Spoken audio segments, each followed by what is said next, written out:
బాధ్యతగా అందరూ traffic rules పాటిస్తే రోడ్ల మీద పోలీసులు, నిఘా కెమెరాలు అవసరమే ఉండదు.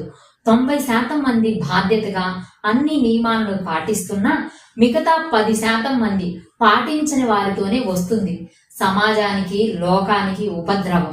దొంగ తిరుగుడు మాని నేరుగా విషయం చెప్పేస్తాను.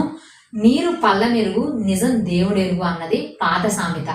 పల్లానికి నీరు వెళ్లకుండా, నిజం దేవుడికి కూడా తెలియకుండా హైదరాబాద్లో చెరువులను, సహజ ప్రవాహపు కాలువలను, మురికి కాలువలను కూడా చెరబట్టారు. విలాసవంతమైన గ్రేటెడ్ కమ్యూనిటీ విల్లాలు కట్టారు. సుసంపన్నమైన నయనానందకర సుందర జలదృశ్య శోభిత ఫామ్ హౌస్లను కట్టారు.